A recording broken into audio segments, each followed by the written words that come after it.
Bonjour et bienvenue sur ce podcast où l'on parle des solutions pour faire face au TOC et à l'anxiété. Je suis Antoine Leroc, je suis un ancien grand anxieux et moi aussi j'ai eu de nombreux TOC. Je souhaite partager ici certaines clés que j'aurais aimé connaître plus tôt. Saisissez-vous de celles qui vous conviennent parce que oui, il est possible d'aller mieux.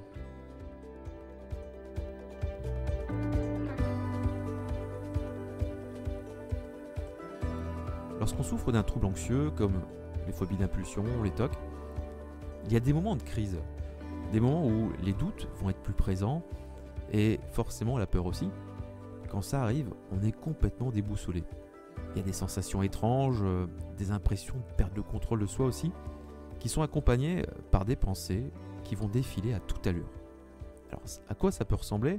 Ça peut ressembler à ça. Voilà, si je pense à ça, ça veut dire que je suis fou. Si je suis fou, mon cas est désespéré. Et si mon cas est désespéré, je vais me retrouver à l'hôpital psychiatrique, je vais me retrouver tout seul, sans famille. Je ne sais pas si ça vous rappelle quelque chose. Au paroxysme de ce genre de crise, il y a une impossibilité totale de se raisonner. Se dire que ça va aller, que c'est dans sa tête, ça fonctionne tout simplement pas. Ce genre d'épisode, j'en ai vécu des centaines. J'en parle d'ailleurs dans mon e-book que vous trouverez en lien dans la description. Alors comment ça se passait ? Ça se passait souvent le soir. J'avais l'impression que tout mon corps, tout mon esprit était comme sur le qui-vive. Alors de quoi précisément, j'en savais rien. Et puis, juste au moment où je commençais à m'endormir, à relâcher ma garde, j'avais une pensée intrusive, une image assez dérangeante, violente, qui me venait à l'esprit. Et vraiment, je sursautais dans mon lit. Et avec vraiment une peur au ventre qui me réveillait complètement et qui m'empêchait de me rendormir pendant plusieurs heures. Dans ce genre de crise, c'est vraiment comme s'il y avait quelque chose, un signal d'alerte, quelque chose de plus fort que la volonté, plus fort que le raisonnement, qui s'était activé en nous. Cette alerte et ces émotions de peur sont véritablement comme un bruit assourdissant en nous, un bruit en tout cas pour moi qui me coupait complètement de mes ressources, pour m'apaiser. Pour désamorcer ces crises, j'ai trouvé une méthode. Elle a eu des résultats assez étonnants sur moi. Alors, je préfère vous le dire tout de suite, elle ne résout pas le problème de fond des TOC ou des phobies d'impulsion, mais elle permet vraiment rapidement de s'apaiser en cas de crise émotionnelle. Ce qui est déjà énorme. Alors, je vous rappelle quand même que tout ce qui est partagé ici, dont cette technique, ne remplace pas un suivi médical. Dans tous les cas, si vous avez un trouble anxieux tel que les TOC, je vous encourage vivement à consulter un médecin ou un psychologue. Ceci étant dit, revenons à cette technique. Elle m'a permis vraiment de reprendre le lead sur mes émotions. Et du coup, sur mes nuits, et forcément, par conséquent, sur mon énergie. Et je me dis que si ça a fonctionné sur moi, alors pourquoi pas vous ? Du coup, je me suis dit, j'ai décidé de la partager.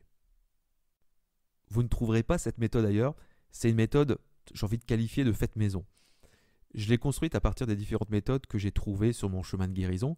Et vous verrez qu'elle est relativement simple à utiliser. Vous pourrez d'ailleurs la tester tout de suite après l'écoute de cet épisode. En quoi elle consiste ? Cette méthode ou cet exercice est composé de 3 mini-techniques qui donnent des maxi-résultats. En l'utilisant correctement, vous devriez commencer à ressentir les effets en moins d'1 minute. Oui, c'est aussi efficace que ça. Alors cet exercice va agir sur plusieurs niveaux. Il agit sur la sphère émotionnelle, bien sûr, sur le monde des pensées, et aussi sur un plan un peu plus subtil qui est celui de l'énergétique. Le premier élément de cette méthode est de fixer un point devant vous. Oui, ça peut être aussi simple que ça. Alors, quoi fixer ?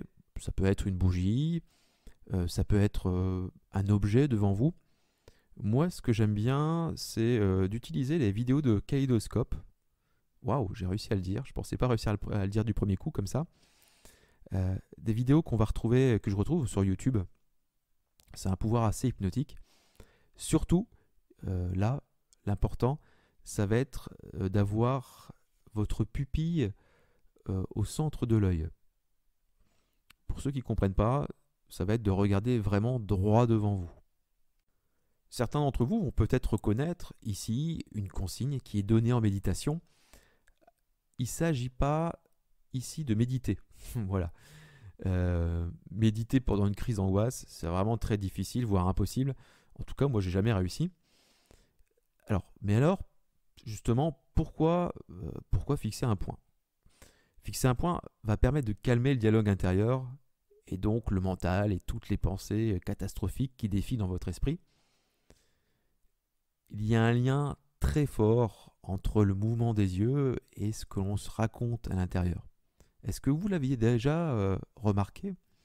Si vous regardez une personne en train de vous parler, vous verrez que ses yeux vous fixent rarement. Ils vont bouger constamment. Alors, on pourrait penser que c'est par politesse, mais en réalité, il y a un peu de ça, mais aussi autre chose. De façon générale, quand on recherche une information dans le passé, par exemple, on va avoir tendance à regarder plutôt à gauche. Lorsqu'on va s'interroger, quand on se parle à soi-même, le regard va plutôt être en bas. Donc ça, c'est quelque chose que j'ai découvert dans un livre de PNL, la fameuse programmation neurolinguistique. Ce qu'il faut retenir ici, c'est que lorsqu'on a le regard fixe devant soi, toute notre mécanique cognitive va se calmer. Alors, rassurez-vous, vous allez continuer à penser quand même, mais beaucoup plus lentement, et cela va donc ralentir vos pensées obsessionnelles.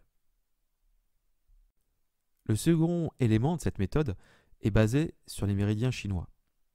Il va s'agir de stimuler 2 points qui sont associés aux méridiens des reins. En médecine chinoise, les reins correspondent à l'émotion de la peur, et forcément stimuler ces points va permettre de diminuer cette émotion. Pour celles ou ceux qui sont un peu dubitatifs par rapport à tout ce qui est énergétique, des études scientifiques, donc des vraies études, ont montré que la stimulation de ces points va permettre de baisser rapidement l'hormone du stress, le cortisol. Donc c'est prouvé scientifiquement que ça fonctionne.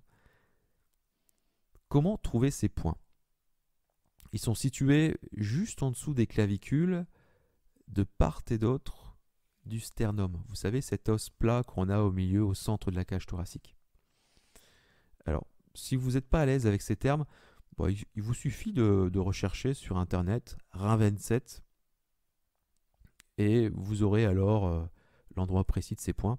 Pour les stimuler, il suffit d'utiliser les doigts et de tapoter. Si vous êtes en train de tester cette technique en live, là au moment où je suis en train de vous parler, autrement dit, si vous êtes en train de fixer un point devant vous et que vous tapotez ces points rein 27, ça fait beaucoup d'histoires de points, vous devriez déjà commencer à ressentir une forme de détente en vous. Pour aller plus loin, je vais vous inviter à ralentir votre respiration, de rallonger les inspirations et les expirations jusqu'à respirer sur un rythme de 5 secondes. Ça donne quelque chose comme ça.